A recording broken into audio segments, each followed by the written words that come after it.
Hello, folks. Dustin Zarni here. Welcome to Commissioner in a Car. Today is Tuesday, June 2nd, 21 days until the primary, 154 days until the general election.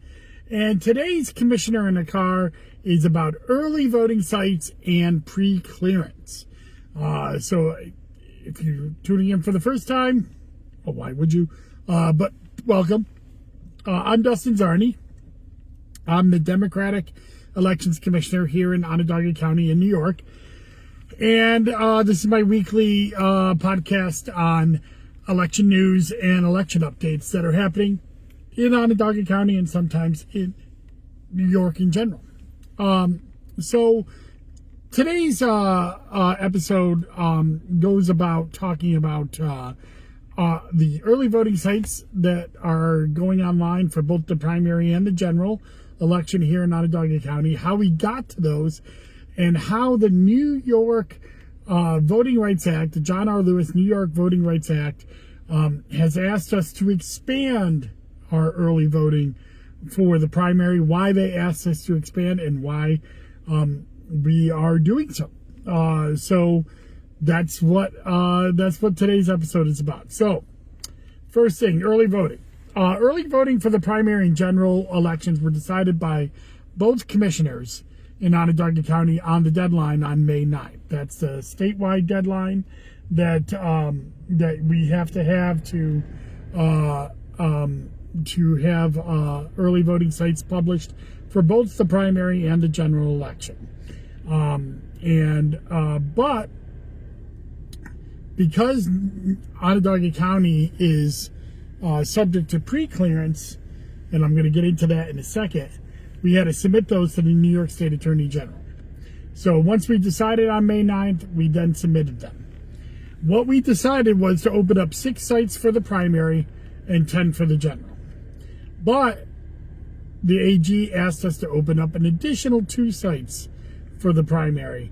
And I'll list those now, and then I'll go into how this all went down. So first and foremost, these 8 sites are open for the primary and the general election. Armin Magnarelli Center, Beecham Library, both of those inside the city of Syracuse.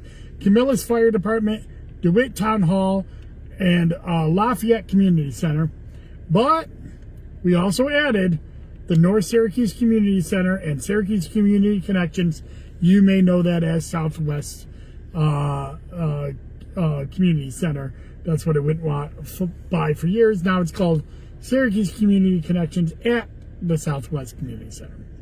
So those are the 8 sites that are being opened for the primary. We're opening 2 additional sites for the general election, OCC Mulroy Hall and Lysander Municipal Building.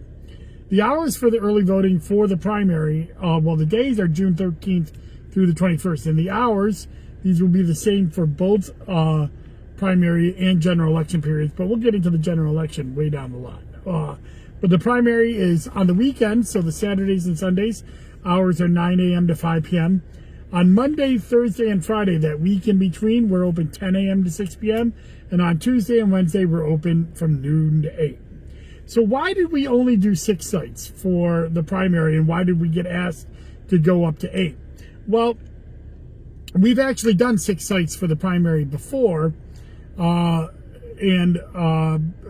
there's only one party on the ballot. We've done 8 sites when there's only 2 parties on the ballot. So that's not unusual, the number of sites. But the reason we have to go up to 8, well, we'll get into that in a second. But election law says that we have to have 1 site for every 30,000 eligible voters for an election.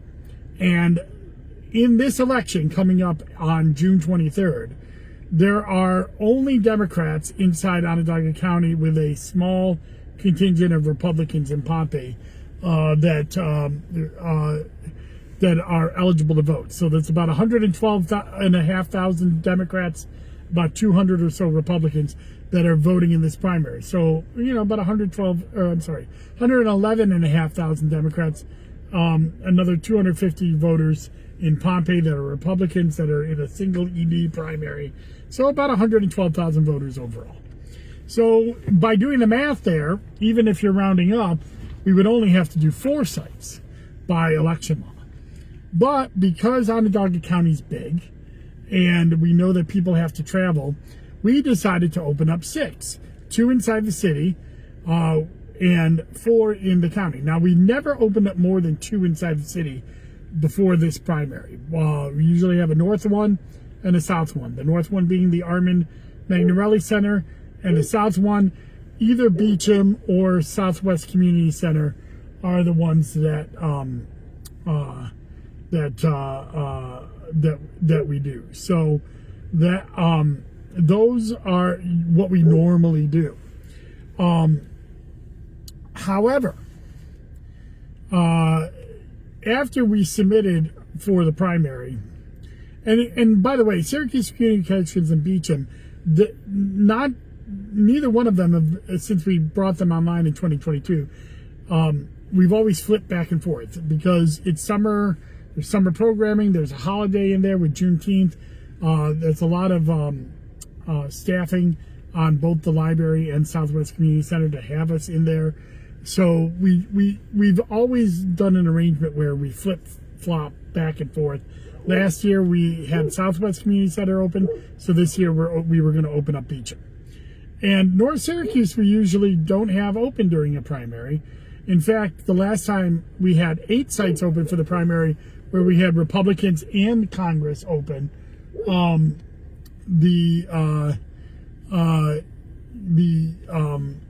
We actually had Lysander Municipal Building and OCC open, not North Syracuse and Southwest Community Center. So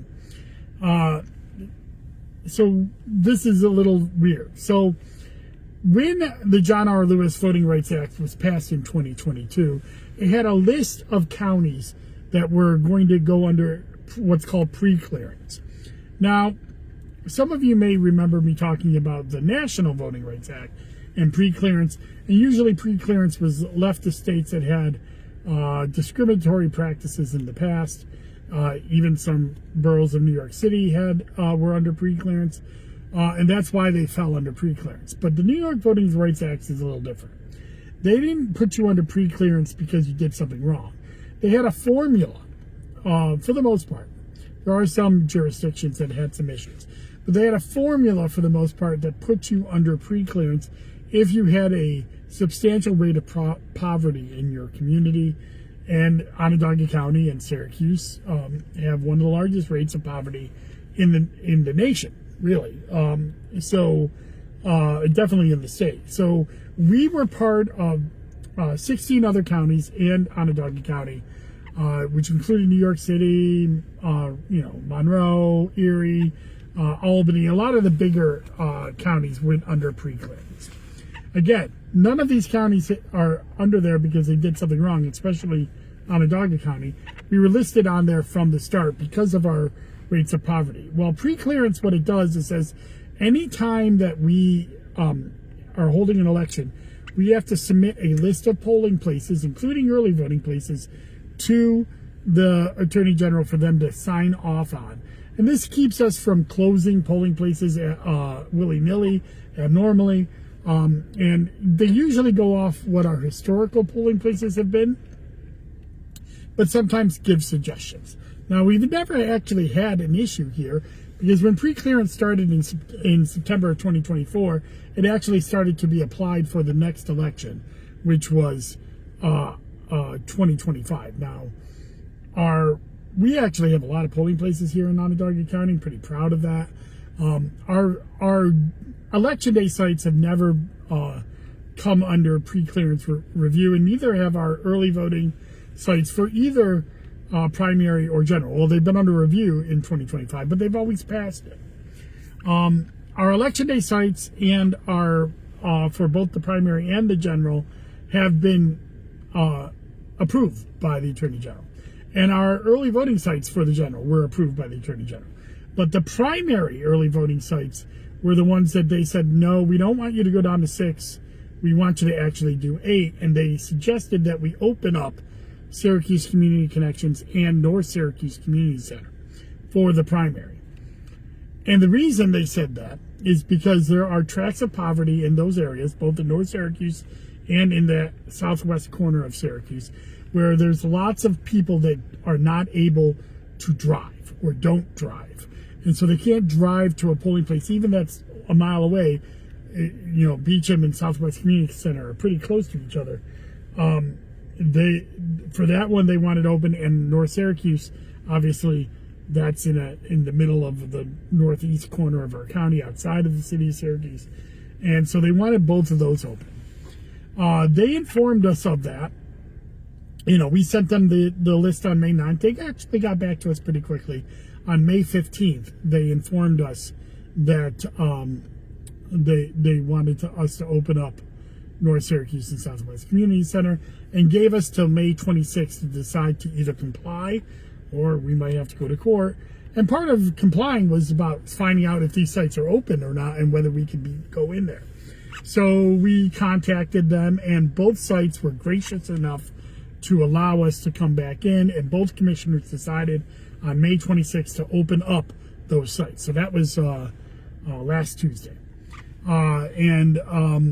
So we opened up those sites. We sent the letter for pre-clearance, and we got approved for the plan for 8 early voting sites.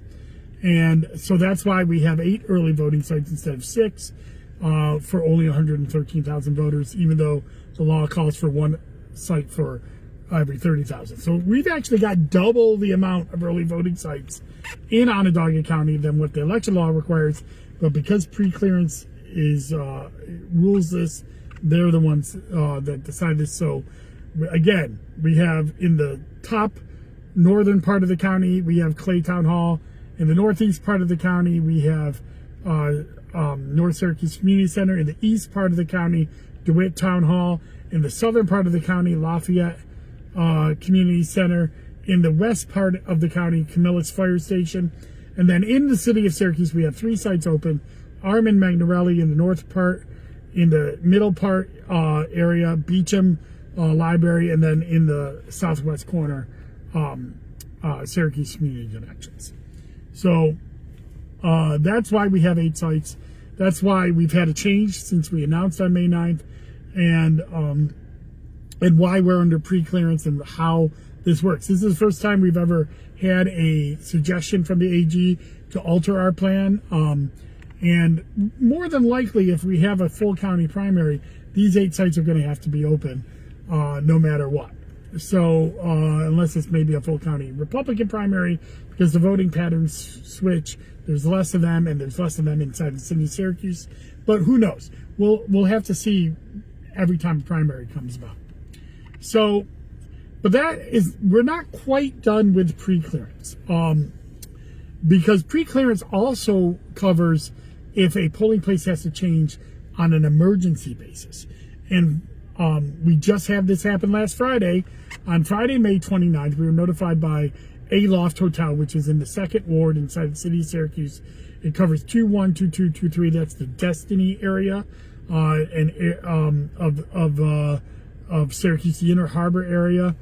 And we were notified by them that they were unable to accommodate us, and because of a convention, they're a private hotel. We can't force them to open. And they were offering us a room, but the room wasn't big enough to hold the whole voting. Plus, it was near a bar and wasn't quite ADA compliant. And so we submitted a plan that day. We have contingency plans at the Board of Elections for if a polling site closes, even on election day, what are we going to do? And so that day we were able to send a plan over to the Attorney General, which basically takes the northern part of 2nd Ward and has it go to a polling place that might actually be physically closer. The Syracuse Turners, that's if you're in Ward 2, Election District 1, you go to Syracuse Turners. And if you're in Ward 2, or Ward 2, Election District 2, or Ward 2, Election District 3, you would go to Hazard Branch Library on Tip Hill. Those are the closest polling places to those EDs. They touch those EDs, which is an important part of election law. They're already ADA compliant. and can handle the traffic for these additional voters. So we actually just today, like hours before this podcast, got our pre-clearance approved. So for this move. Now, what happens when we have a move like this is that we will be probably late this week, maybe very early on Monday, putting together first-class mailers to all registered Democrats in the 2nd Ward, telling them where their new polling place is going to be. But that's not the only thing we're going to do. We're also going to put up signs at Aloft telling them where they have to go. And remember, if for some reason somebody shows up at the wrong polling place, in New York they can do affidavit ballots and still have their election counted. That is, and I believe in those areas, because the 2-1 was actually moved to Syracuse Turners, they would be able to get affidavit ballots if somebody from 2-2 went to Syracuse Turners, or somebody from 2-1 went down to Hazard. They would be able to get affidavit ballots in their ballot style at those polling places, and they could count, or we would have them go to the other polling place. So we are going to do everything we can to let these voters know that these changes happen. Obviously, we're going to go back to Aloft in the general election. We don't like these changes when they happen, but they do happen. And when they are private facilities, then we are at their mercy. And there's a lot of talk about what we can do over in that area that we're having internally. The aquarium's being built right next to Aloft. We may, once that aquarium is operational, who knows? Maybe it's a public building. Maybe we'll use that. So we'll have to see how this all goes. But that is another thing that happens with pre-clearance. We just got appointed today, and so then the public comment period will go to June 8th. But for all essence, we've been able to get approval. So that's it for this week's Commissioner in the Car. I did a weekly walk. I was a day late. I'm sorry about that. I got it done on Monday. It was for Assembly District 128, held by Pam Hunter. That went out on Monday on my website, dustinzarny.com. I'll be doing this weekend Assembly District 129, the last Assembly District. And that's one that's having a primary. But I won't be talking about the primary because I'm neutral on primaries. I'm neutral. We have a bipartisan board of elections in New York State. So everybody assumes I support the Democrats. Everybody assumes Kevin Ryan, my co-commissioner, supports the Republicans in the general election. So I don't talk about that much. I never tell people how to vote, but that's just plain truth. But in primaries, I am publicly neutral on all of our primaries, which is in New York this June, we have a comptroller primary statewide, and in Onondaga County, we have a primary in Assembly District 129 and 3 county ledge primaries in 8, 16, and 15. And also the city of Syracuse has a primary for a common councilor at large. I'm neutral in all of those. I barely will even touch about the candidates. I did talk about that when we had our petitions that came in. So you go out and you choose who you want to be for. But I will be doing the Assembly District 129 next week, because there's a lot to get done. I got a lot of towns, a lot of county ledges to get done before November, and so I'm going to try to get everything done before November, so you get your data and you get your fun, or I get my fun, really. So that's it. Next week, we're going to be talking about Golden Day, the start of early voting, the last day to register to vote, the last day to request an absentee ballot is coming on Saturday, June 13th. So next week on the on June 9th, it'll be the Tuesday before the start of all of that. That will be our Golden Day show. So check it out, and we'll talk about everything then. Follow me at dustinzarny.com. You can sign up, get an email anytime I post content on election news or on any of my social media accounts: Facebook, Twitter, Blue Sky, LinkedIn, Instagram, Threads, Snapchat. I'm on all of those. So if you want to follow me, go right ahead. Thank you very much and enjoy your day. Bye-bye.